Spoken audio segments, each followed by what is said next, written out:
Is there anything that makes you feel more adult than buying art? Your Art Gallery makes buying art an easy, affordable experience that you can do from the comfort of your own home. Buyers can purchase artwork from over 3,000 talented artists showing their work for the first time and seasoned art professionals as well. And Your Art Gallery is eco-friendly.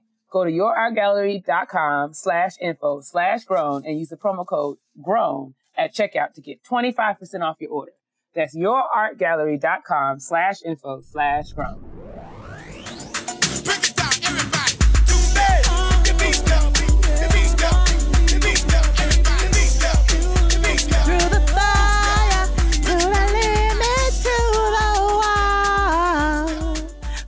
Chance to be with you, I gladly risk it all. Through the fire, to whatever come with me.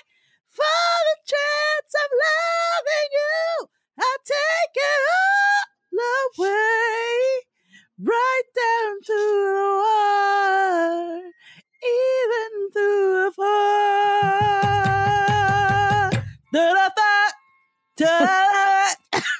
Oh my God. She's actually saying words right there. I don't know if you're not clear. Me too. What you talking about? You didn't say any words. I did. Yes, I did. There were no words that you said. No. Definitely did. No. Yeah. She said through the fire, to the limit. Yeah, that's what I just said. said. Through the fire, through whatever. No, through whatever. Okay, all right. And then in the background, she's like, "Dear Lord Jesus, oh my gosh, what does it all mean?" I feel like we just literally sang the same thing. Did we? I definitely feel this in my shunder. Okay, well, praise the Lord, niggas. Welcome back, everybody, to I don't know what episode this is. 65. 65, I think. Episode 65 of Getting Grown with Jada Kid, where we discuss all things adulting, the good, the bad, the ugly, the tests, the trials, the twists, the turns, the taxes, the temptations of being an adult in the year of our Lord, 2018. What's cracking, sis? Oh, my wrist. Yes. Joints on the pop. Yo, so I had tendinitis. Small backstory. I had tendinitis. Hello, people. And after my daughter was born, and then I went to the doctor and they put me on all this ibuprofen and physical therapy. And I have arthritis in one of my wrists. And I've had it since I was 16. But anyway, so they put me on on this ibuprofen, and I said, well, this is just terrible for my liver. And it wasn't getting better. And then they wanted to do cortisone shots. And I was like, absolutely not. I am not Blue from the Temptations. I won't be getting any cortisone shots. We're not doing that. So I started looking up some holistic treatments, and I did bromelain and turmeric from the health food store. And it actually cured my tendinitis in like a couple of days. And I think it's back, but in the opposite wrist, which it's never been in this one. And it's killing me. And that doesn't help when you're cooking and lifting things day in and day out. How are you? I'm doing all right. Just working really hard, as per usual. But other than that, I don't have no complaints. I guess just broad across the board. No complaints. Just no complaints. Rex in the bank. Oh God. Look what you think. Right. Yeah. So we out here, just getting through these to-do lists, one thing at a time. Listen. Oh, I did. I know somebody. We've been getting hit up randomly. Like, what happened to the Black woman self-care? I'm like, y'all must have just started listening. But the Black woman self-care is next. But this week, gone. Like, deal with it. We have to do better about prioritizing. But we're going to talk about balance today in the kitchen. Yes, we are. Table. So, oh, you know what? Then I'm going to save it. I'm going to save it for the kitchen table talk then. All right, let's do it. But in the meantime, in between time, we can. Wait. Yeah, you told me how your week was. Okay, yeah. We can take out some trash. Let's do it. Let's get to it. Get to the treasy. Cue the cleanup woman. A cleanup woman. Garbage time. Basura cha-cha-cha. Cha-cha. First and foremost, you already know what we're getting ready to talk about. Love Over Everything dropped. Mm-hmm. It just snuck up on us. And it was accompanied by a visual that just made me grin from ear to ear for ape shit. Have you listened to the album, sis? I mean, not all the way through. I'm sharing the title account amongst the family. I'm not mad. So, we're all kind of taking our intermittent turns, giving it a listen. But I did have an opportunity while I was going to the grocery store with Keisha yesterday to listen to a good chunk of it in the car. Yeah, I feel like I'm not entirely in compliance, but I have, I have enough to speak on it, I guess. So, what are your thoughts? I mean, it's a piece of work from Beyonce, and for that we are grateful. I do know that I have to get into the work to do a thorough analysis, but I will say at first listen that I miss Beyonce the singer. I know that, we are, like, Beyonce is doing this thing. And I get that it's the On the Run album. It's not a solo album, blah, blah, blah. But, I look to hear Beyonce sing in ways that I know that she can. So. That's real. So, yeah. Like I said, I still have to get into it. I don't have any harsh or, significant critiques at this point. But just at first listen to the tracks that I've heard, I know that already that I feel like, Ape Shit is a banger, but I know that I miss Beyonce the singer already. That's fair. That's a very fair assessment. I miss her already. I do feel the same way. I don't need an entire album of Jay-Z and Beyonce together. But nevertheless, I still enjoyed it. Mm-hmm. And Ape Shit is my jam. And you already know I love me a good trap tune. Mm-hmm. So having Quavo and Takeoff, Quavo and Offset, where was Takeoff? Do it look like I was left off bad and bougie? Do it look like I was left off bad and bougie? No, but nigga, you was left off of Ape Shit, and I'm trying to figure out why. I read the credits and I was like, but where was Takeoff? But I really enjoy him. I'm trying to figure out where he was. But it was Quavo and Offset and Pharrell on Ape Shit, and I thoroughly enjoyed the video. I think that's my favorite part about it so far. I really enjoyed the video. I loved the symbolism in it. If you look up some of the research behind some of the pieces that they featured in there and why they featured them, it's actually very cool. I don't want to get into all of it right now, but you should definitely take a look in a breakdown as to why they featured some of those pieces and then why they got so black in front of them, from do-rags to entire Dooney and Burke outfits with accompanied crowns. And it was just, I was very, very happy with the video. But moving forward, I will say the next piece of trash, Nas released an album. I had heard that, and I can honestly say that I've not heard one bit of that album. Well, I can honestly say that I was not super excited about it, and I listened to it, and I have not turned it off. Okay. Yeah, Nas's album is a solid piece of work, and I am dumbfounded that a person who can wear a MAGA hat can produce something like that. It's absolutely, I don't know. Wait. Who produced it? Mm-hmm. Kanye. Mm-hmm. See, that does not give me any. I didn't know when I first listened to it, and I was like, "This is a good ass album." And then Tristan told me, and I was like, "What?" And it's it's tearing up. That kind of makes me want to continue to mind my business. But you know what? And I can't be mad at you if you do, but I have to say Nas himself, like for his piece of his work, it is a solid piece of work. Kanye's still dead. So yes, Nas did release an album. People are trying to say that Jay-Z's being a hater by releasing an album at the same time. I think people need to grow up. Both of these men are in their 40s, and squarely.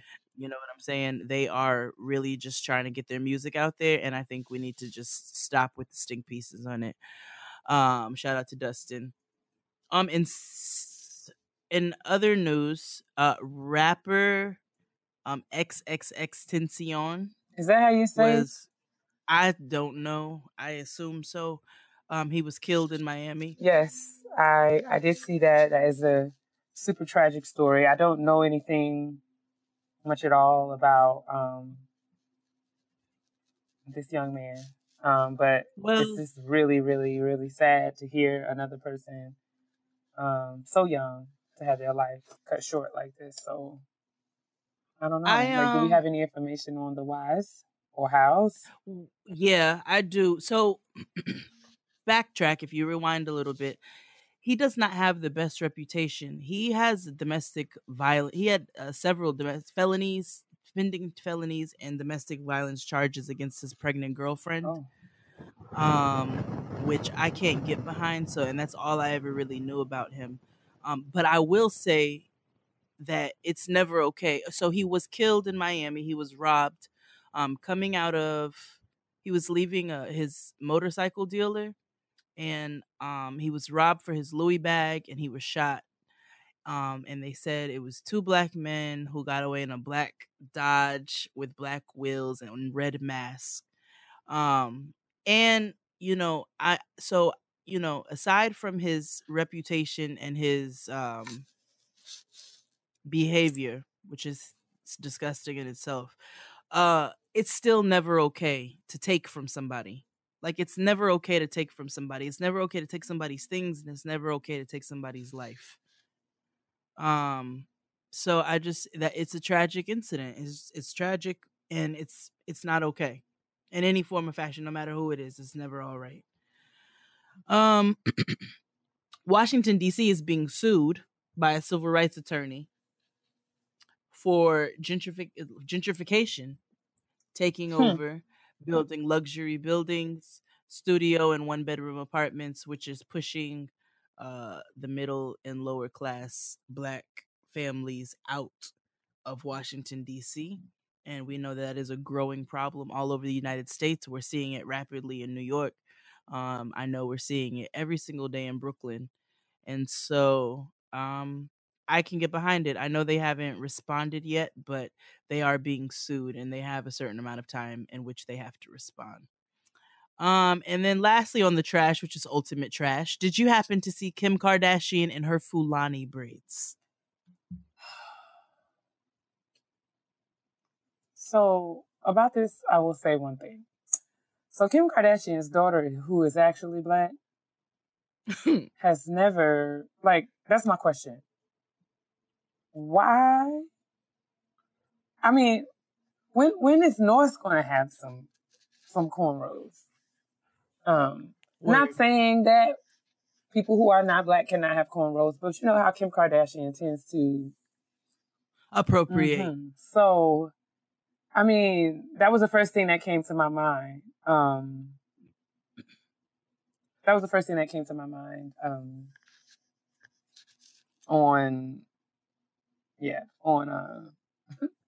I saw the picture, like, girl, so who we doing your braids, but why won't nobody braid up little North hair? You know? We should see her in her little ponytail, her little up in one ponytail. But we'll see. I mean, that's pretty much how, that's all that. Kim Kardashian is like an ellipsis to me. She's not a complete thought. So I don't really give her all that much, don't have that much real estate in my thoughts these days. You know, I see her picture, I'm just like, okay, you keep on scrolling. I did see her cornrows, not the first time. I saw them, I rolled my eyes, and I too kept on scrolling. Scroll on. She's annoying. She continues to be annoying, and that's just really it. And that's going to round out our trash this week. I mean, Kim Kardashian rounds out trash like no other perfectly. Person.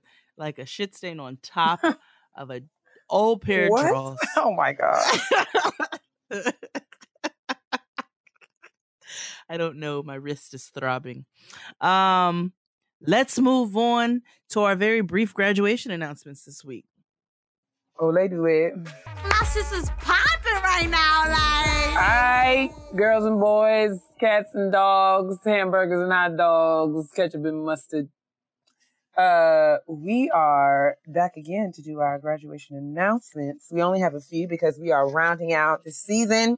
We have had a full season where we've celebrated many graduates. And we've got a few to do today, and we're going to jump right in. Yes. This graduation announcement comes from, I'll just read it. It says, "Hey guys, my name is Indigo, and I want to announce to you that after many long nights and early mornings, in May of 2018, I graduated from the University of Nebraska at Omaha. Go Mavs, with a Bachelor of Arts degree in biology. Thank you so much for producing such an insightful and hilarious show to fill my morning with much needed laughs and bliss. Much love, Indigo." Indigo, girl, we are so very proud of you. Congrats. That BA in biology is no BS. You did that. We're really excited about what you've been able to accomplish and what is in store for you in the future. So keep us posted. Let us know what your next steps are. Shout out to you and all the graduates of the University of Nebraska at Omaha. Go Mavs. Reggie Biv next says, "Hey, my beautiful queens, Jade and Kia. I am shouting out congrats to my friend Donna Harvin, who received her MBA from the College of William and Mary on May 12th with a near perfect 4.0 GPA. Come through, Donna. Okay. I met Donna when I first started my MBA and quit after being overwhelmed. She encouraged me to come back when I moved to the DC area and has helped me tremendously along the way. Thanks to her, I've been typing fast since January. She's like a sister to me, and I'm blessed to have her in my life. Footnote, I was at the anniversary show Close Up, see pic attached. Nice. I'm proud of y'all. Thank you both for all you do in keeping us laughing and motivated. Much love, Canitez." Awesome. Thank you. And thanks for including the picture. Yeah, so precious. And shout out to you, Donna, getting that MBA. That MBA. That's my mother's name. Come on, Donna. The next one reads, "Praise the Lord, niggas. Hey, Jade and Kia, I could go on for days about how much I love you guys and this podcast. I have been with y'all since day one. But in the interest of brevity, I'll stop there and get into my graduation announcement. God bless you, sis. Gracias. Please shout out my dearest niece, Tyler, for graduating with her bachelor's degree in communication disorders with a focus in speech pathology. I have watched her grow into a beautiful young woman, and I want her to know that I am super proud and excited to see her continue this path. I legit had to iron her robe because Team No Wrinkle Regalia, that's it. That's right. Number 2, my dear friend Janelle, for getting her bachelor's degree in nursing. Janelle made a decision to go back to school while being a single mom. It's been a crazy balancing act, but she has done it with style and grace. I know that she will be a great nurse, and patients will be lucky to have her. And she included a pic of both Janelle and her cutest pie son.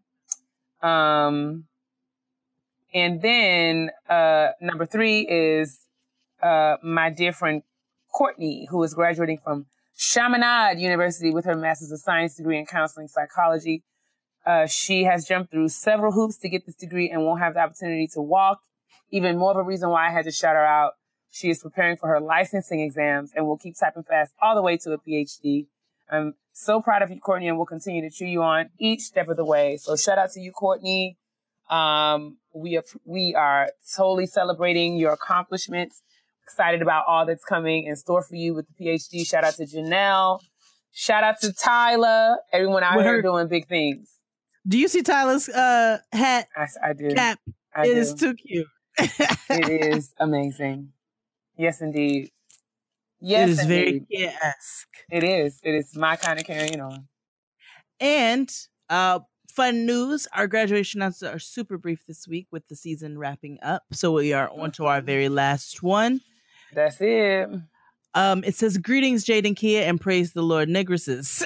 I want to announce that I am the very proud black-ass mama of an 8th grade graduate. My son, Kieran Michael Green, graduated on June 13th and will be headed to high school in the fall. He was an honor roll student all 3 years of middle school and enrolled in honors classes in Spanish, geography, and English for his first year of high school. My son was born at 29 weeks, weighing a mere 1 pound, 12 ounces. Jesus. Oh my goodness. He was not expected to make it through the evening of his date of birth. After 6 months in, 3 months in the NICU, various surgeries and therapies, here we are. He is fluent in Spanish, practices Kung Fu, loves to read and travel, and has already been to 3 countries on 3 different continents. He is a testament that prayer works. I have no doubt he is destined for greatness in high school and beyond, and I love him so very much and honored to be his mama. Thank you for providing this platform to celebrate us. Peace and coconut oil, Brianna Green. And she included some pictures. And we are so proud of Kieran. You persevere through. Prayer really does work. And now you're going to out here prosper educationally. And we're super proud of you. We're super proud of you, Kieran. Absolutely. Tear things up in high school, not literally. And thank you for don't tear it up. Be about your scholastic business. That's right. In the classroom, young Kieran. And thank you, Mom, Brianna, for writing in. Absolutely. We appreciate it. Get your last graduation announcements in before June is over. Once graduation announcements are wrapped up, then we will continue back into the book club. And yeah, make sure you're sending them to gettinggrownpodcast@gmail.com. Do that. I think it's time to move forward into the kitchen table talk. Oh, let's sit around the table. Cheerio. Pit, pit. All right. It's time to gather around the kitchen table. We're going to have a juicy conversation today, kind of off the cuff. We don't really have a plan, but it was just a question that was posed to me this week that I kind of been mulling over and thinking through. I get this question a lot in different events and panels and workshops and presentations that I've been privileged to be a part of, and it just keeps coming up. So I wanted to talk about it with our Getting Grown family. So I wanted to introduce it as Kitchen Table Talk, and I think it will make for good chit chat. You ready, sis? I sure am. All right, so we're going to talk about work-life balance. I think this is one of those kind of trendy words, topics, concepts that comes up often, right? We talk about adulting and how it's really a game, where we have all these competing responsibilities and obligations. We have to go to work. We have to open our mail. We have to clean our houses. We have to answer the text messages and be engaged in the group chat. We have to pay our bills. We have to swipe right on Tinder and look like the right swipe on Tinder. We have to go to the gym. We have to, check in with our parents and serve in the community and go to church, go to worship. However, there are all of these competing priorities that we have in our lives. And a big part of adulting is figuring out how to do it all. So the concept of work-life balance is often used or discussed or presented as something that we should be working toward. I wanted to talk about whether or not, we believe that it exists or it exists in one form. So I'm going to just pose the question to you, sis, and we can start the conversation there. Like, do you believe that work-life balance is a thing? Like, is it an actual attainable goal? It's a Think goal. about your life. Yeah, think about your life right now. And is it something that is feasible for you to manage given the multiple responsibilities that you have? No, not always. And I think it's fun. So ironically enough, so this question was posed to you, and then we also got a email where I'm going to read the email quickly because I think it'll be a nice intro also to the conversation. Praise God and Jesus, Sister Kia and Sis Star Jade. Just call me Missy. Pleasantries first. I too love your show. It is moisture in the ashy desert that is life. Come on. The petty peeves are pure joy and let me know that I am not alone in my pettiness and irritation. The book club is exceptional. Thank you, ladies, for all the work and labor that you do. I really enjoy hearing your chemistry every Tuesday. If you two come anywhere within a 6-hour drive from Kansas City, Missouri, I will be there. Please bring me some barbecue sauce. Come on, Missouri. They got good barbecue sauce. I didn't know that. I don't know. I think so, but I'm not sure. I just imagine it. So. Kansas City, here I come. I'm going to Kansas City. Kansas City, here I come. They are some pretty little women, and I'm gonna get me one. Oh yeah! Oh my God! I'm gonna be standing on the corner. One of my favorite part of Jackson 5 American Dream, when Jermaine hit Michael in the back of the neck like that. Yes. Yeah. He was like, "Whoa!" Whoa! He was so gonna be standing on the corner.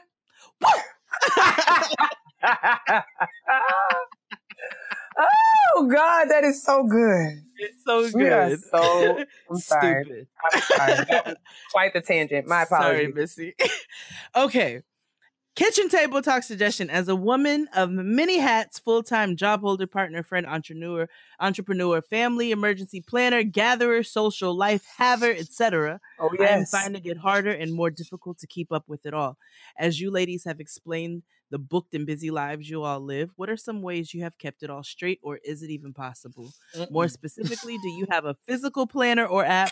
What things do you write down? Do you use a spreadsheet to do your monthly or quarterly budgets? Jesus. Do you plan on Sundays or every night? What ways have you found This is so much. keep your events, activism, due dates, soirees, shindigs, and obligations straight? Because my God, I do not know. Missy. As a longtime procrastinator in my early 30s, I have fallen short more times than I'd like to admit, but I would really be interested to know what methods you two Black women choose or have found over the years to help you stay in and maximize your lane. Dear I Lord. don't recall hearing at the kitchen table about scheduling life, aka work-life balance, and how you two navigate it. I do apologize if this was already discussed. Peace, Missy. It wasn't, and so here we are. All right, Missy, we are ready for you, sis. I'm ready to tell you in all the many ways that I'm raggedy.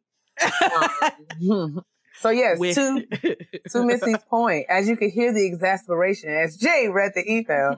So for me, right, the act of effectively managing all of these things, it's like, it's almost counterproductive, right? Counterintuitive for me, because when I sit down and write down all the things that I have to do, sometimes it's like, okay, I don't have the capacity to do any of this and I just want to go lay down. So I have had to come up with different ways of compartmentalizing,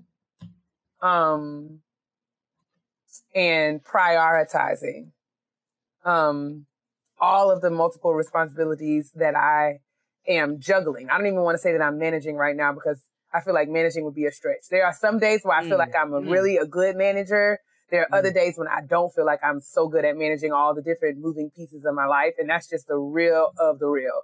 And if anybody knows me personally, Jade included, like y'all know all the time, one of my favorite things to say is that I'm a raggedy adult. Like I just feel like I'm learning, right? So the process of navigating all of this this learning curve has been super steep for your girl, and just trying to figure out the hows of doing this has not been, all that easy for me because, you read the blogs, you read the articles online, the think pieces. Everyone's got 6 tips on how to manage your life. And I mean, all of these things work well in theory, but in practice, when I sit down and think about writing lists and keeping up with all of that, it's just another thing to do. And sometimes it's hard for me to get out of the mental space of like having 77,000 things to do in one day, to actually go about the business of doing those things. Right. And so, yeah, it's not something that I even feel confident enough to have a show about, like, okay, this is how you do it, because I'm still figuring it out myself. Listen, First of all, you spoke to my soul when you said you are a procrastinator. I am a chronic excuse me, not that. I am a chronic procrastinator. Chronic procrastinator. And it's not because I'm sitting down chilling and watching TV. It's because I have so many other things to do that I have to put off other things because I'm trying to figure out how to balance. And I'm still very, very, very much a work in progress. I had to figure out Father's Day this weekend. You know what I'm saying? In addition to that, our anniversary was 3 days before Father's Day. So we didn't get to celebrate on it because it was a Thursday. You're getting the kid ready for school the next day. You got to give baths. You got to do all of that. So we're like, all right, we're going to hold it off to the weekend. Merged Father's Day and anniversary together. Had a nice day on Sunday. Went to the spa. Did the whole to do. And then, picked Noah up, went out to dinner in Little Italy. And then you know what I did when I came back home after she went to bed? I sat down until 2:30 in the morning. I have a rehearsal dinner that I have to cater this week. And I sat down until 2:30 in the morning, ordering groceries, making lists about where I need to go to get the remaining items that I wasn't able to order. Like, trying to put together an execution list on how I want to prep so that it's easier for me. And I'm up until, 3:30 finishing things up and before, I get to bed. That's not balance. Right. But it's unfortunate. Unfortunately, it's necessary sometimes because our lives are they're so jam-packed. So to that point, I feel like for me, I think about the seasons of life, right? So the conversation about work-life balance for me, it seems like I feel as though I'm in a season where balance looks different than what people feel like balance should look like, right? So I'm in a grind season. I'm in a grind space because I'm in a building stage in my life, right? Speak my life. So it's not and this is not, and I mean, I think I can speak for Jay, even though I'm sure that she'll jump in if I'm overstepping any boundaries. But I feel like we're not sharing all the things that we do and all the things that we're managing or working towards or trying to do in a way to kind of brag or to set us up like, oh, check us out. And these are all of the fancy, fun things that we're doing. But just to kind of give some real insight into our day-to-day lives, and give you some context around the things that we're talking about in this conversation. So, Amen. No lie, I worked until 8 p.m. I got home. By the time I probably left I packed up. I was walking out of work, probably around 8:05, 10 minutes after 8. Once I got in the car and got going, it was about 8:37 when I was coming home. I came upstairs. I literally took some salmon out the freezer and thawed it out and kind of whipped that up in like 10 minutes with some spinach. And I ate that. And I'm sitting down in the dress that I wore at work all day and just recording the show. Like the bowl of food is sitting right here, and sat down, to record the show, like straight from work. And we're going to probably do this for the next hour or so. And then I'm going to go to bed.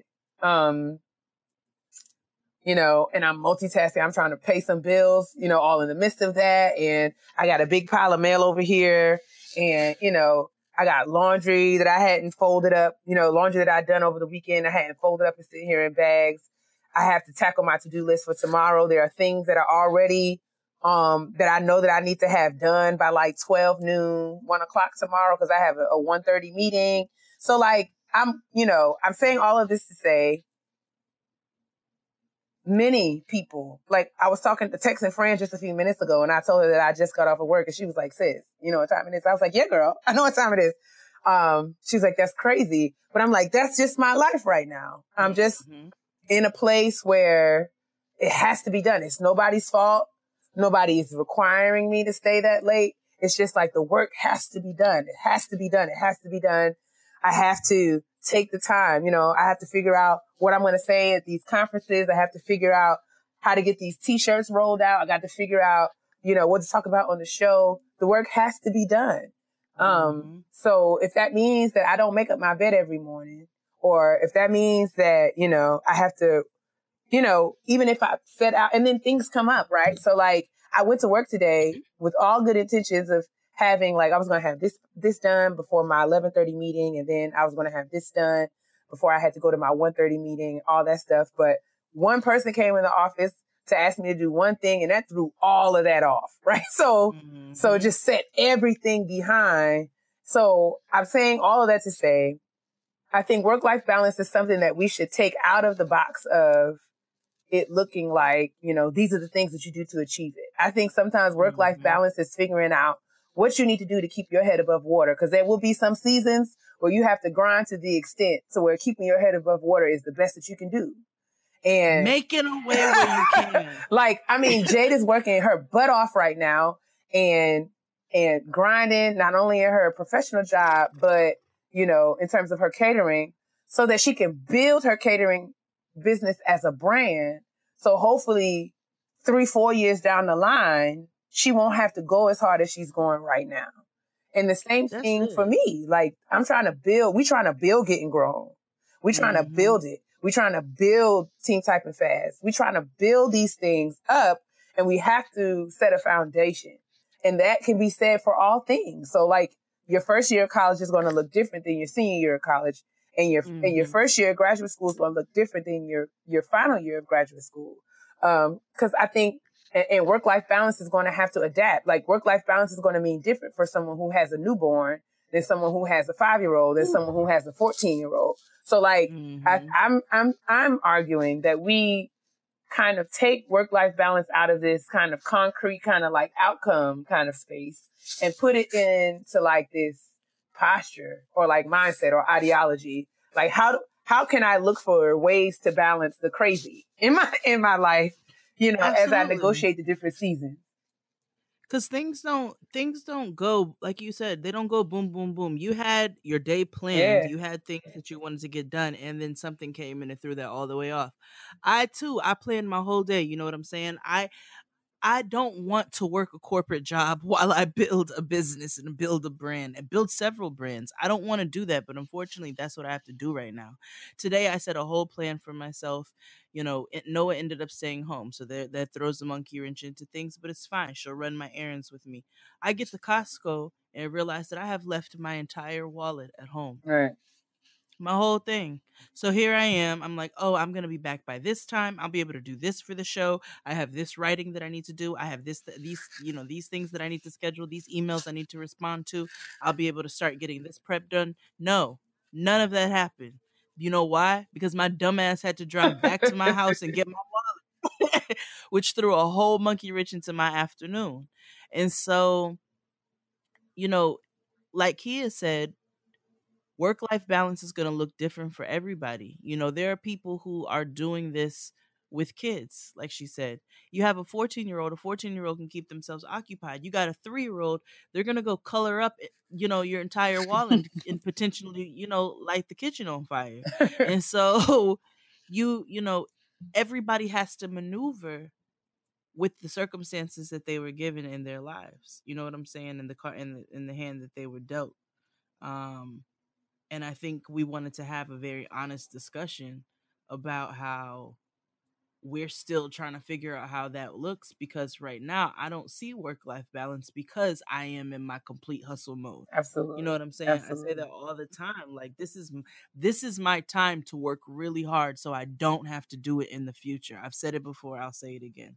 Like, this is my time to work super hard so I don't have to do it in the future. My plan is not always to work this hard. Right. And so that I try to balance the best that I can, given the circumstances that I have right now. Yeah, I think it's a matter of being clear about what your goals are, what your priorities are, and having realistic expectations about what it's going to take to get you there. Jade and I are super blessed and honored and humbled to be invited to come and speak at places. But, as awesome as that sounds, and as many times people say congratulations, that's awesome, and as much as we appreciate it, it requires another level of work, right? So we have to sit down and prepare and think about, how to be thoughtful and useful and intentional and operate in these spaces in ways that make sense. Mm-hmm.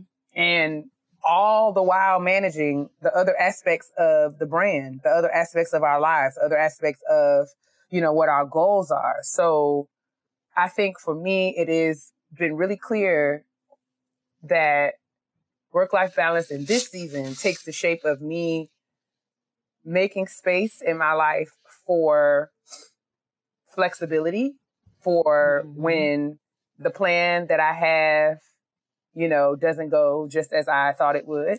And, having my emotions and reacting to that, but not getting stuck in that and giving up when things don't go my way, but finding a way to get out of it and being patient with myself and making time, figuring out what are the best conditions under which I work. So sometimes I have to clear my head when I get to work. Before I can do anything, before I can tackle my to-do list, I have to kind of sit down and dump out all the stuff that's in my head. So either I'll write in my journal, I'll pray, I'll read my Bible. That's just a way to just kind of get myself kind of grounded and centered. And sometimes I admit that I put that off. Like, girl, I don't have time for that. Let me get into this inbox. But when I realize is that when I don't take the time to do that, is that's when I'm not in the place where I need to be in order to handle and manage all the things that will come and I'll face that day. So I need to be, so balance for me is making the intentional steps to kind of set myself up, learning the conditions that are most conducive for me to be productive and figuring out how to make that work, prioritizing those things. So whether it be journaling, I need to do better about making space for like exercise. I need to do better about making space for sleep. So these are all things that I'm actively learning to do. And there are days where I get it right and days when I don't. And, me and Jade kind of vent to each other about this all the time. So another piece of that is having someone who you can talk to about it. And it's not a space where it's like, someone's going to try to fix your life all the time. But sometimes for me, it's helpful when Jade says, yes, it's me too. Right. Just because you have somebody there who completely understands. So it's like there will be times where, Kia and I set a time for when we're going to record, but things, niggas got to eat. You know what I'm saying? Like, go to the bathroom, like get themselves some water. You know what I'm saying? Like take off their shoes. There are things that have to be done. And there has to be room for understanding in there. And it really, really helps when you're doing this with people in your lives who are grinding just as hard as you are in their respective fields. So, I appreciate the fact that Kia works her tits off too, in what she does, because she understands, like, I'm right here with her in the trenches, busting ass. And that's why, these spaces are important. So that's why we wanted to have this kind of open conversation so that y'all will feel safe, like don't, all the pressure. Sometimes reading all the stuff that I should be doing online is overwhelming because it's like, I'm not doing none of that. Like all these 37 ways, these 6 ways that Forbes just talked about how I should be, the things that I could do to achieve work-life balance. Like if I do them, I might do them for a week, but then the next week I'm not going to do them, or I'm going to do 3 of them. I'm not going to do 6 of them. I think that, just making space for that in your life is real. Knowing that, you'll have to, like, there are times when you get it right and times when you won't, but learning and figuring out, trial and error, like what works. Like I've learned that my iCalendar, being able to have a calendar that I can manage on multiple devices has really been a lifesaver for me. And I kind of keep track of my dates in there, and setting reminders is super helpful. So I'm the girl that's going to set like 5 reminders for one thing so that I won't forget. I try to look at my calendar every day to have a sense of what I have to do today and what I have to do for the coming days. And then I can try to prioritize from that point. So and then I think that making big lists and then trying to make condensed lists works good for me. So if I know these are the things I have to do for this week, and then saying, if I get these 2 things done, then Monday is going to be a win. And I can go home and I can watch Love and Hip Hop with a clear conscience. and I can know that I have achieved all that I needed to achieve for today. So it's a matter of finding those things, learning what you need in order to celebrate those wins. Because I mean, that's what balance is for me. Absolutely. Balance is me being able to cross things off my to-do list. I'm a very analog girl. Shout out to Toya. And Shout out to Toya. Shout out to Toya. And I have to write things down. I use my planner. And I use it fervently right now. And I also do use reminders now because I forget things very easily. So we just wanted to talk about, we really just wanted to have a very candid conversation with you all, let you know what it is right now, and know that you're not alone when you're trying to balance all of these things in your lives, because all of us right now are trying to balance all of these things in our lives, and it's not always like a beautiful picture of what you see. I also sent a tweet out. I sent a tweet a little while, I don't know, maybe a week ago or so, and I was like, I get real guilty when I buy something for myself, especially if it's a little expensive. And I got a ton of reassuring responses from people who are like, you have to have a balance. You have to be able to work really hard, and you work really hard and buy something for yourself every now and again. And I have to remember that, because I saw a bad pair of shoes. Woo! It was a bad pair of shoes. I was online. I was on Neiman's website, and I was like, that's a bad pair of shoes, man. I haven't felt this for a shoe since I saw them Weatherspoons. And I couldn't get them, but I can get this. I'm about to buy these shoes. And I just bought them. Like, I literally just bought them. And I felt so guilty after. I was like, and I told you, I could have bought this. I climbed right in your chat, and I was like, girl. I mean, treat yourself. Treat yourself. I mean, this is not something that you do once a week. Like, this is not like, so this is, you deserve. You want to see the shoe? It came today. You want to see it? You got to like get up and get it. It's right here. Because, I mean, we don't want the people to be pausing while we doing these things. But, yeah. So that's the thing. We just wanted to have a conversation, like Six said, about, work-life balance. I want y'all to chime in. Let us know. Tweet us. Oh, those is the shenanigans. That's a very Jade shoe. The gold. Look at that heel. You see this heel? That is fancy. It's a copper mule. It's a classy mule. A very classy mule. You know how you feel about mules. You know how I feel about mules. I'm going to let you have that. But that's this is how you treat yourself. This is not my place. It's not my place to judge in any way, shape, form, or fashion. So yes. So chime in. Let us know your thoughts on the conversation. Do you have any input? I hope that we adequately addressed Missy's question. Or, if the conversation was helpful at all. What do you guys do? Are there things that you're struggling with, things that you have found to be helpful, things that you want to share with other women at the kitchen table, other men and women at the kitchen table who are all of us are out here just trying to figure out how to adult for real, and managing our responsibilities and priorities is a huge, huge, huge, huge part of that. So let's just keep the conversation going. This is not a start and finish kind of conversation. We don't claim to have all the answers or know, have foolproof ways of doing anything. We're just out here figuring it out like grown folks. So yeah, chime in. Y'all know how to reach us on the Twitters and on the Gmail. And we haven't posted a picture on Instagram in a long time, but we should do that. Anyway. Do that. So yeah, that's it for Kitchen Table. Let us move forward into the box of honesty. The box of honesty. Did you know that your gut can hold buildup from bad eating habits for years? All of that Taco Bell and McDonald's you ate all through your college years? Gross. Everyone holds about 10 to 15 pounds of toxins in their colon, which causes you to bloat, have low energy, low metabolism, and issues losing weight. Teamy is an easy 2-step detox plan designed to get rid of toxins and boost your health. Their 30-day program is easy for everyone, no matter your fitness level. All you do is drink your Teamy Skinny in the morning and then drink the colon cleanse every other night. By adding Teamy to your routine, you'll start getting rid of the toxins that are holding your body back from naturally digesting and metabolizing.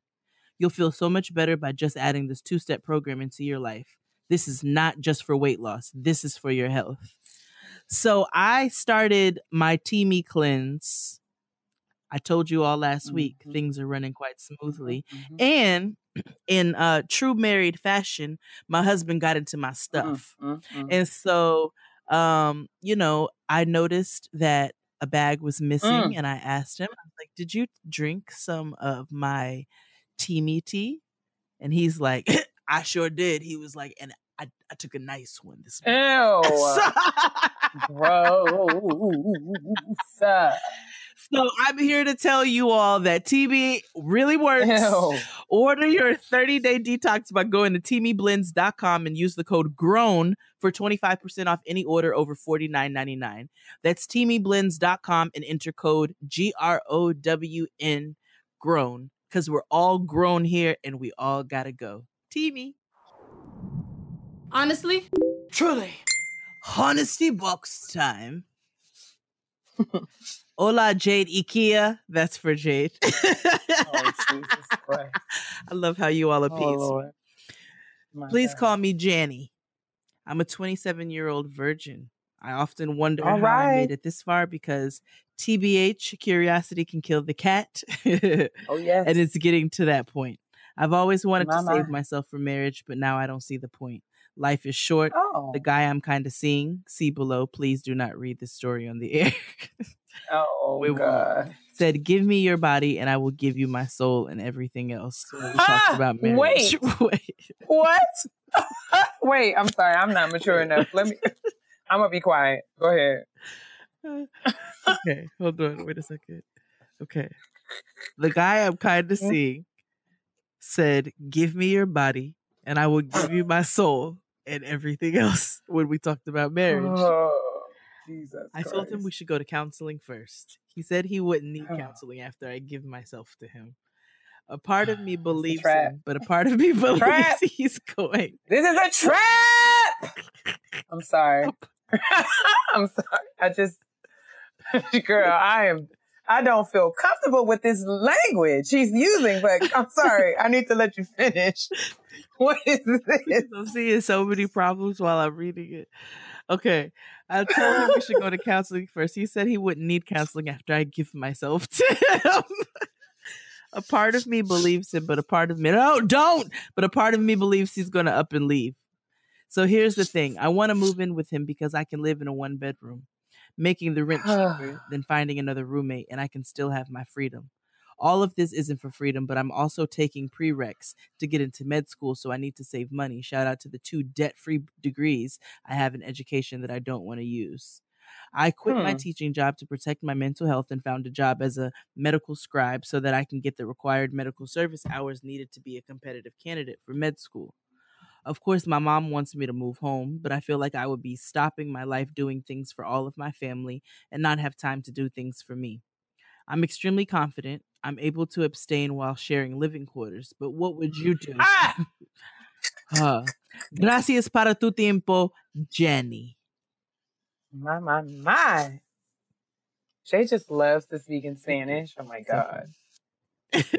Janny, girl, first of all, why are you dating Count Dracula? Okay, because why does he talk like that? That nigga is like, 1, keep counting. 2, give yourself to me. Give me your body and I will give you my soul.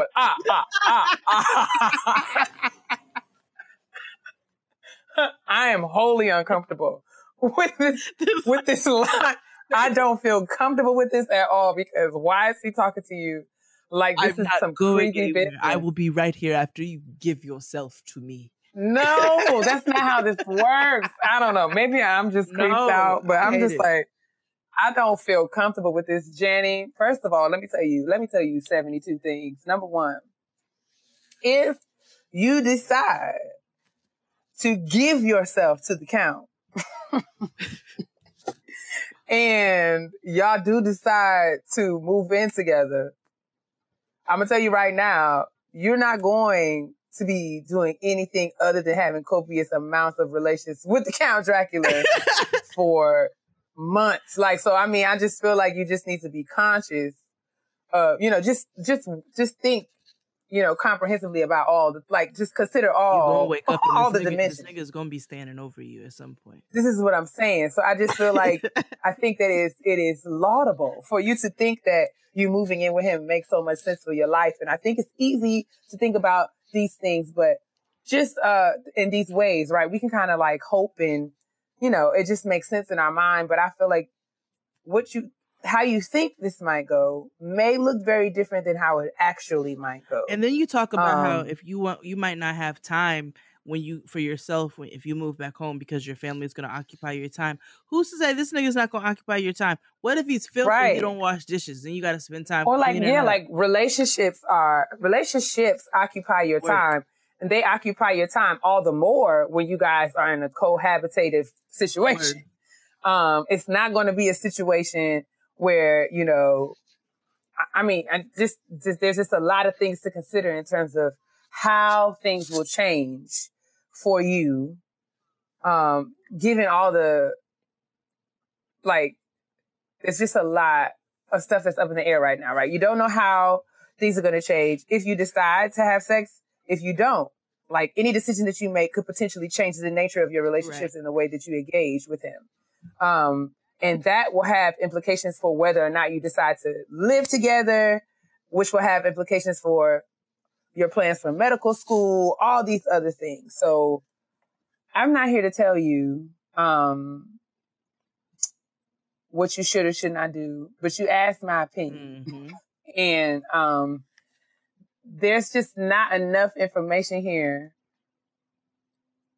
that I feel comfortable enough saying, that you should or should not do these things. So I guess what I'm saying is I'm just hopefully giving you things to consider that will help you in making your decisions. And in those things to consider, I'm telling you the things that make me uncomfortable.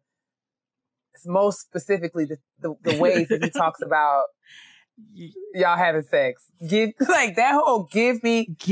hear how instantly triggered? I was instantly triggered by that. I hate it so much. Oh no.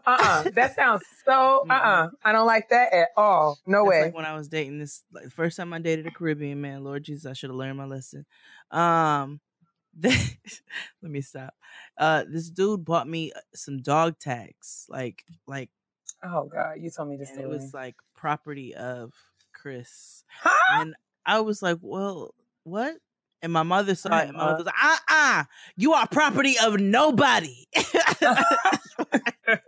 But one thing I want you to, that's terrible. Jenny, I want you to also one thing I want you to think about in addition, because I 1000% agree with everything Kia said. I had the privilege of reading this email beforehand, so I got all of my reactions to your partner. Yeah, that was his first run. His ridiculous language usage. But I want you to think about this. You are a virgin and you have saved yourself, and that is something that's very special. A person who truly cares about you and loves you, and will really be there for you after you, quote unquote, give yourself to them. I don't like it. I'm uncomfortable. I am so uncomfortable.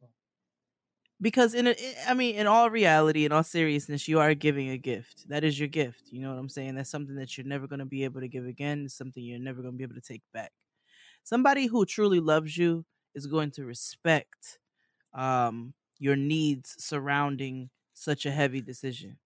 And if you came to this young man and said, listen, like, I hope that you, and I'm assuming that you have expressed yourself to him and how you feel about sex. Obviously, he knows where you stand if you guys have not had sex. So we're going to assume all of that. But if you go to him and let him know, I think we should go to counseling. Like, it will make me feel better if we do that. That's not you're not saying that you all need to go rob a bank together. Like, you're saying something positive. And if he can't, and I mean, she's saying she wants to go, like, because I'm guessing that it's premarital counseling. Did you get that? I'm thinking, because she was saying just relationship counseling. Couples therapy. I'm not sure. I just in that realm. But if that's what you ask for, and that's not something very big to ask for, and that's something that's going to make you feel better, and he can't respect that one thing, that's something to really think about. That's all I'm saying. You asked our opinion. My opinion is I wouldn't do it. And those are the reasons why. Everything Kia said in that, because there's a level of respect that somebody's going to have for you who loves you, and they're going to respect your needs. And if that's something that you need, because this is such a weighted thing and he can't do that, you really should really just take that into consideration. I mean, she said in an email that she's confident that she can abstain while sharing living quarters. And I mean, I'm not as too much worried about you, but I'm not confident that he can abstain. Right. While sharing living quarters, especially if, you propose counseling. I mean, it would have been nice to know exactly what would be the purpose behind the counseling, whether that be if you guys want to work toward, if marriage was in the cards, or you just wanted to speak to a counselor around your abstinence, or, just kind of laying out what that was. But either way, his response is, him saying y'all wouldn't need sex is not going to be the great panacea. It's not. Like, if y'all are having relationship issues, sex is not going to alleviate or, there's not going to be quite any. The opposite. It is Pandora's Actually, box. about to say, absolutely. It will absolutely make matters worse. Absolutely. It will absolutely and I'm speaking from a place of experience. Honey. So, if that's what you're thinking, I would offer you that. And we're not laughing right at there. you through this, so we don't want you to think that. We are laughing at your nigga though, because the count, keep counting. But we do sincerely, all of our listeners, we sincerely care about all of you, and we take your honesty box questions very serious, and we offer, truly what we feel, and we just, beloved, it just don't sound like a good idea. And it sounds like I'm uncomfortable. A whole lot that you need to be thinking about. It just doesn't sound like the move. And another thing too is you're getting ready to move into a space, a 1-bedroom apartment where you're sharing a bed, an intimate space with this person day in and day out. Like, what makes you think that you're getting ready to have your you time like that? Not saying that it's not possible, not saying I don't get me time because I'm married, but everything around this just doesn't sound like a great idea. It just doesn't sound like a great idea. And that's just my opinion on it. So I hope that you think about everything that Kia said. And I hope, some of the stuff that I said.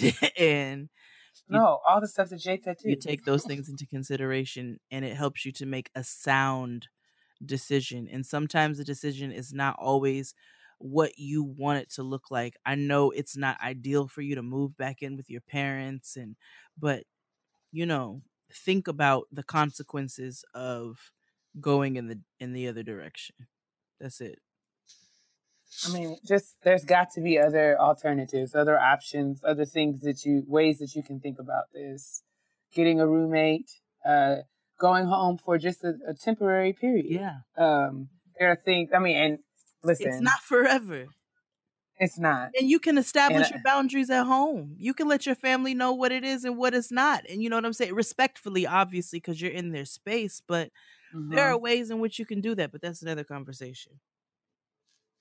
Yeah. So, yeah, girl, I am super hopeful that what we have shared is helpful to you. So keep us updated. Yeah, man. Let us know how. And we'll be praying for you and the Count Dracula.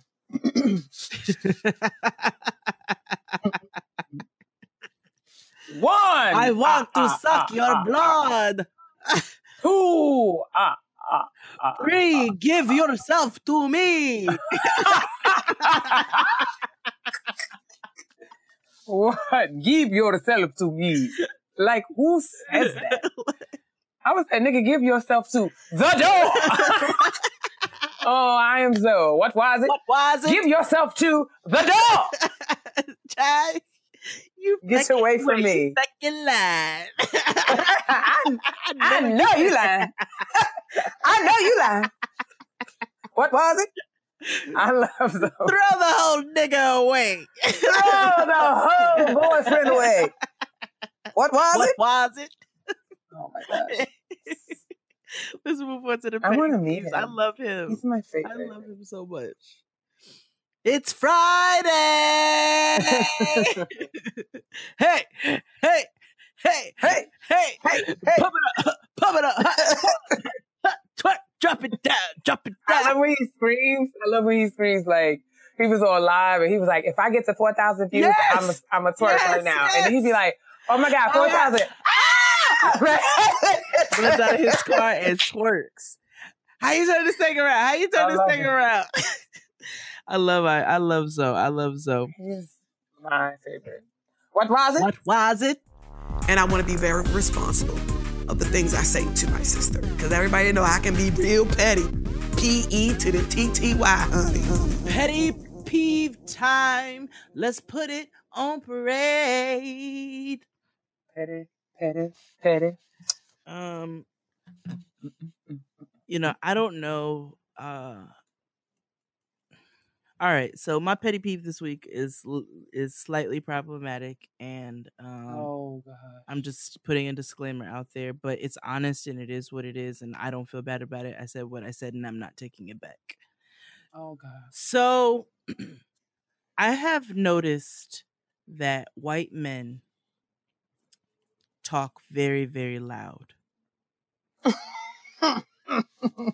Okay. In the elevators, on their cell phones, in business meetings, when you're at restaurants, when they're hanging out with their bros. Like, they're just very loud, as if they want you to hear every bit of their business. They'll be in the elevator on the cell phone, and it's like, yeah, Jim, because I'm going, yeah, nope, just give me 1 second. No, yeah, if you look in the file, and I'm like, God damn, like, I don't care about what you and Jim are talking about. And then what really brought me to this petty peeve was we went out to dinner the other night with our friend Paula, me and Tristan, and we were sitting in the restaurant and we had to scream at each other in order to hear one another. And the moment this pack of white men moved to a table from the bar area that we were sitting in, we were able to talk at normal levels and hear each other. And it was amazing, the amount of noise that they brought as a pack of 4 human beings.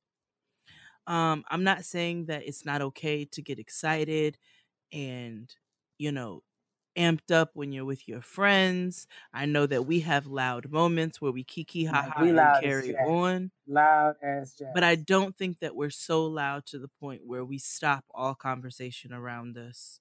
And everybody hears everybody's business. And, I just noticed that you guys do that all the time. You be in a coffee shop, in the elevator, in the lobby, in the hallway, in the restaurant. You just talk loud. And I just really, really am asking so graciously for you to bring it down about 7 decibels so that we can all enjoy the company of the people that we came with and not those that we don't know.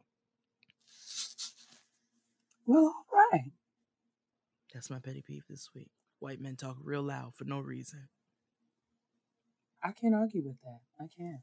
Yeah. I mean, I know that we too can be, quite loud, but I can see how, the volume of white men especially would be oppressive. Oh my God, so oppressive. So oppressive. It's right there on my shoulder. Oh my gosh. It's just the weight of 1,000. It's just the weight of 400 years of oppression and slavery. Weight of 400 white men dicks on my shoulder. Oh my God, that's nasty. In my ear. I didn't ask for your business to be by my business, sir. Just leave me alone. Please. Leave me alone! Just Push your pet. leave me. Just leave me. Please. All right. I too have a petty peeve that will probably be, problematic. And I'm sure that there will be people who have opinions and will feel ways about this. So I went to a restaurant on Saturday, and it was a big group of us. We had just finished singing in a concert, and everyone was hungry, so we went to get food together.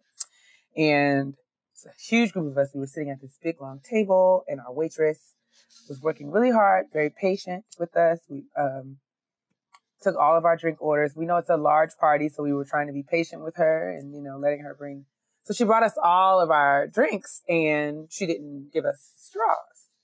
So it was just like, we were all kind of sitting there waiting like, okay, so can we get a straw? Can we get a straw? So when she came back, we asked her the straw, and she was like, we don't give straws freely anymore. And I was like, what? And she was explaining to me how, straws kill the turtles. Yes. They do. But I won't.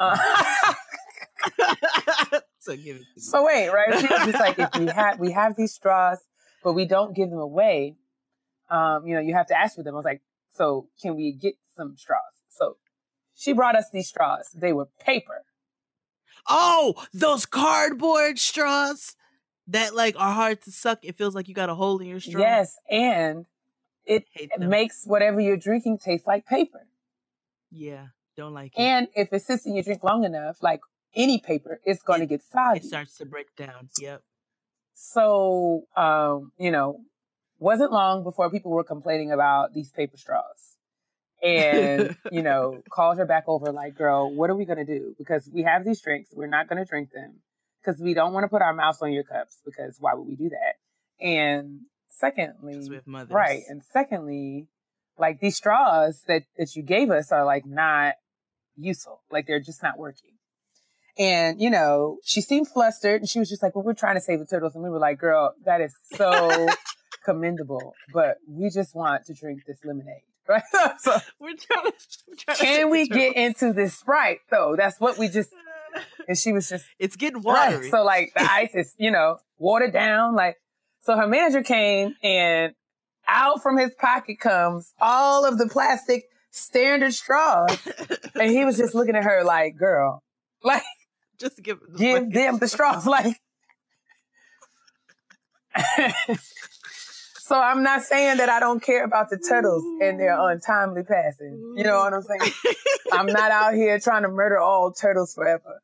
But I do feel like we live in an age, you know what I'm saying, where, there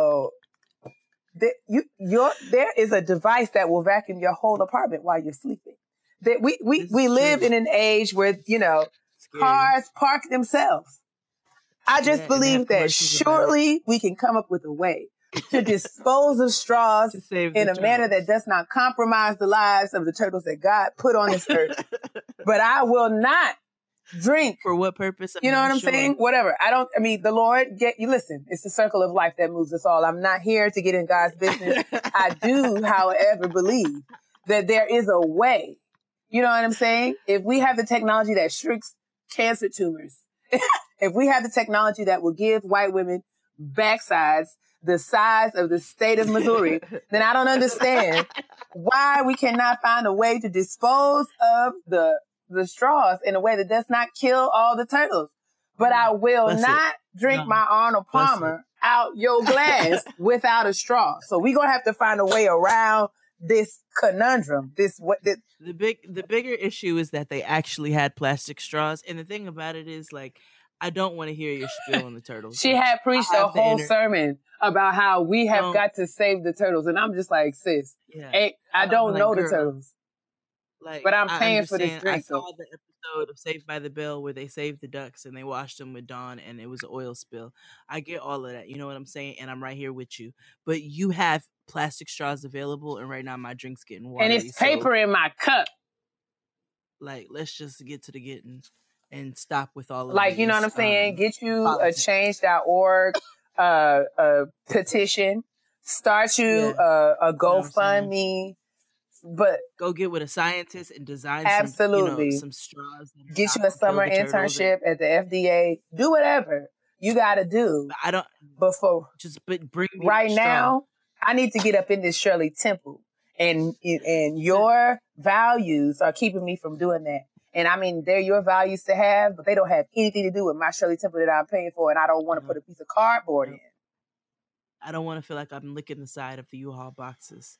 So yeah, let's just get these plastic straws popping. And thanks. Thank you so much. I'm like I have a very I'm real sensitive when it comes to the service industry, because I realize that in the service industry, they deal with a lot, because I have dealt with a lot. You know what I'm saying? I remember I worked in a Jamaican restaurant and I had a dude come in and tell me he doesn't eat garlic or onions. What can he eat? Like, what are you talking to me about right now? So I understand that we deal with so much in the service industry. Howsoever, we also don't I also don't care about expressing my politics to somebody when I have a certain product available that is going to make both of our lives easier. I'm not going to put myself in the weeds by sitting here having a conversation with you about how the soda that you're drinking came from a 6-pack, and that 6-pack is getting ready to fall into the ocean and kill all of the whales. Like, I just don't want to hear that right now when I'm getting ready to get into a burger in a roofie. So my sensitivity to the service industry still stands, but there has to be a line where our common sense kicks in. I had a gentleman at Dwayne Reed the other day who decided he wanted to have a whole conversation with me about anime, and I never once expressed to him that I was interested in anime or interested in speaking to him. I think, or about or anime. anything for that. I don't care. Like, my man leaned over the counter and was like, "Do you watch anime? Like, so you know about Naruto Shippuden and blah blah?" And I was like, "Yo, like, I know about Naruto, but I'm just trying to figure out why you feel like you want to talk to me about anime right now." Our common sense has got to kick in somewhere, y'all. It has to kick in somewhere. And like, you have like burgers to run. So stop with all the pleasantries about the straws and the fish, the turtle and the seaweed. We don't care about that right now. Less than bothered. Less. And that is another episode of Getting Grown. Show you right. Thank you all for listening. Our graduation announcements again are wrapping up at the end of the month, so please get your last announcements in. They are winding down. Can't wait to get back into the book club. If you are in the New York City area this weekend, June 23rd on Saturday, Makosa is happening, and I will be in the building with something delicious. Certainly. Make sure you come through. You can reserve, but it is better if you get there early. And it's only a $5 cover charge, I think, after 4, but it runs 2 to 10. So come through. It's a good time. Our brother Kid Fury also has 305 Live popping the day after on the 24th, so it's going to be a busy sold weekend. out. So if you don't got your tickets, sorry. I might be there. Hey, the whole family will be in the building because Dustin's hosting a thing right after. Oh my gosh, I'm tired already. I know. Oh, okay. And then Kia and I have something super fun and special coming up for you guys, but we're just gonna wait and just drop it on you like a Love Is Everything album. Hold off. But yeah, also thank you guys, everyone who's sent a supportive tweet, all the ladies that have let me know that they're coming to Women Evolve. I can't wait to kick it with you. So yes, I think registration is still open. The link will be in the description box. July 13th and 14th in Denver, Colorado. Don't meet me there, beat me there. Also, Jade and I will be at the Impact Conference, Reed Temple AME Church in the DMV area on July 21st. That registration link will also be in the bio. We'll be talking about a lot of the things that we talked about today during the kitchen table. So if you want to be a part of that conversation live and direct and in all of the living color, please come kick it with us there. All the information you can find on the website that's going to be in the description box. So yes, please come and check us out. We're busy and doing things, man. And like we said, the summer should prove to be an eventful one for Getting Absolutely. Grown. And the rest of the year for that matter. So yes, that wraps it up. And that's another episode. So make sure that you are drinking your water. I need to do that. And minding your business. Absolutely. Very important. Moisturizing your skin. Why, sis? Because your black will absolutely crack if it's dry. Mind the sea turtle. Save the sea turtles. Ciao, cheese. Bye. Bye.